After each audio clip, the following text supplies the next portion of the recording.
Hello friends, welcome back. Today in this video we will discuss about the question which had been asked in IES. So the question will be displayed on the screen.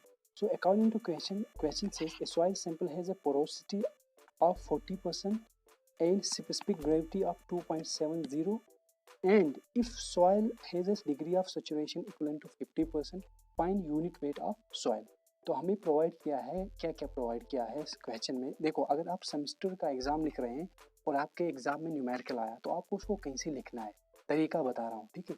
तो सबसे पहले आपको given data लिखना है ऊपर, तो क्या क्या डाटा प्रोवाइड किया वो लिखना है। तो हमें क्या प्रोवाइड किया है क्वेश्चन में, हमें पोरोसिटी एन कितना प्रोवाइड किया है 40%, हम लिखेंगे 40% एन, ठीक है। ये कितना हुआ, ये 0.40 हो गया, ठीक है। उसके बाद हमें क्या प्रोवाइड किया है, स्पेसिफिक ग्रेविटी वो प्रोवाइड किया है 2.70। उसके बाद लिखना है degree of saturation S 50% provide किया है, ठीक है। 50% कितना हुआ 0.50, ठीक है। और हमें क्या प्रोवाइड किया है, और हमें कुछ नहीं किया है, हमें फाइंड आउट करना है unit weight of soil sample, ठीक है। अब कुछ चीज़ें मैं आपको बताऊंगा जो import core of the soil mechanics. तो वो चीज़ें क्या मैं आपको यहाँ पे लिखूंगा। पहली बात हुई ई को हम बोलते हैं वाइड रेशो। सेकेंडली एन हुआ, इसको हम पोरोसिटी बोलते हैं, पोरोसिटी। और जी हुआ स्पेसिफिक ग्रेविटी। और उसके बाद एस हुआ डिग्री ऑफ सैचुरेशन। और ओमेगा, इसको डब्ल्यू बोलो या ओमेगा बोलो, इसको हम बोलते हैं वाटर कंटेंट, ठीक है। तो इन चीज़ों को याद रखना है, ये कुछ टर्मिनोलॉजी से इंपॉर्टेंट है। तो अब हम इस क्वेश्चन को सॉल्व करेंगे। देखो, हमारे पास एक बेसिक फॉर्मूला होता है unit weight of soil. Unit weight of soil क्या होगा, weight of soil upon volume होगा, सबको पता है। अब सॉइल मैकेनिक्स में इस फार्मूले को थोड़ा मॉडिफाई किया है। इस फार्मूले को हम लिखते हैं G+SE इनटू में गामा डब्ल्यू हुआ unit weight of water upon 1+E। ई क्या हुआ, वाइड रेशो। अब क्या करेंगे, सबसे पहले हम एक कन्वर्जन करेंगे। यहाँ पे कन्वर्जन क्या करना है, हमें यहाँ पे पोरोसिटी दिया है तो हमें वाइड रेशो निकालना हो। तो वाइड रेशो बराबर होता है n porosity upon 1 minus porosity. तो पोरोसिटी 0.4% है, तो 0.40 डिवाइडेड बाई 1 माइनस 0.40, तो क्या हुआ 0.40 डिवाइड बाई 0.60। तो उसको हम जल्दी से यहाँ कैलसी में अपने कर लेंगे, 0.40 डिवाइड बाई 0.60, तो वो आ रहा है हमारा 0.66। इसको हम लेंगे 0.67 मान के चलेंगे इतना, ठीक है। अब क्या करेंगे, अब इस फॉर्मूले में पुट करेंगे सारा का सारा। ये जो फॉर्मूला है इसको याद रखना, बहुत ही इंपॉर्टेंट फार्मूला है। इसी से हमारे सारे फार्मूले निकल जाते हैं, जैसे गामा सेट, गामा सबमर्जेड, ठीक है।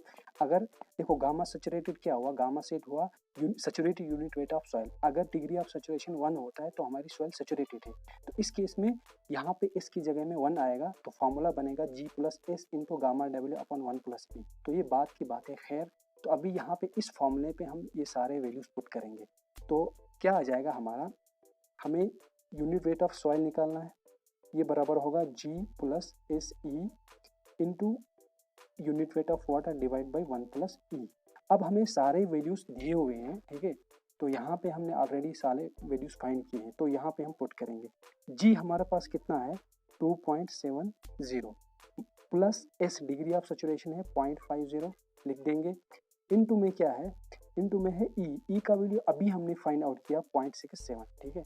तो 0.67 bracket close, unit weight of water हम 10 मान के चलेंगे 10, ठीक है, डिवाइडेड बाई 1+E। तो ई का वैल्यू अभी हमने निकाला 0.67। तो इन सारे वैल्यूज को आप ऐड करना है। ऐड करने के बाद आपको क्या आ जाएगा, चलो ऐड करना मैं आपको बताऊंगा कैसे ये सॉल्व करना है। देखो, केएलसी में जब एग्जाम में हम करते हैं ना तो कंफ्यूज हो जाते हैं, 2-3 बार हमें चेक करना पड़ता है आंसर। तो देखो, आप जिस तरह मैं बताऊंगा वैसे करेंगे ना, आपका आंसर गलत नहीं होगा। सबसे पहले क्या करना है, ब्रैकेट स्टार्ट करना है, उसके बाद पुट करना है 2.70, फिर प्लस 0.50 है हमारा, उस इनटू में क्या है 0.67, तो इनटू 0.67 ब्रैकेट क्लोज किया, बस सिंपल है, ठीक है। ऐसे करना है, इनटू में क्या करना है 10, मसला खत्म। उसके बाद डिवाइड करना है, यहाँ पे आपको, आई एम सॉरी, आपको ये बटन यहाँ पे नज़र नहीं आ रहे होंगे, ये मैंने कर लिया, ये तो ईजी है, ठीक है। डिवाइड में क्या करना है, हमें ये ऐड करना है, ब्रैकेट लेंगे हम यहाँ पे start 1 plus 0.67 bracket close, answer करेंगे, आ गया क्या 18.17। तो गामा सॉइल क्या means unit weight of soil आया 18.17 किलो न्यूटन पर मीटर क्यूब, क्योंकि हमारा यूनिट वेट का फॉर्मूला क्या होता है, यूनिट वेट क्या होता है, वेट अपॉन वॉल्यूम, तो न्यूटन अपॉन वेट न्यूटन पर मीटर क्यूब। अब यहाँ पे किलो न्यूटन में आंसर प्रोवाइड किया है, तो यहाँ पे 18.17, तो कहीं ना कहीं 18 हमारा सही आंसर होगा, ठीक है, इस ऑप्शन में। तो गाइस ये था इस क्वेश्चन के बारे में, कैसे डिटेल में हमने आपको समझाया। आई होप आपको समझ आया होगा, ठीक है। अगर आपको वीडियो समझ आया तो आप वीडियो को लाइक करके शेयर करना। तो नेक्स्ट वीडियो में कुछ अच्छा कंटेंट लेके मिलते हैं। Till then take care.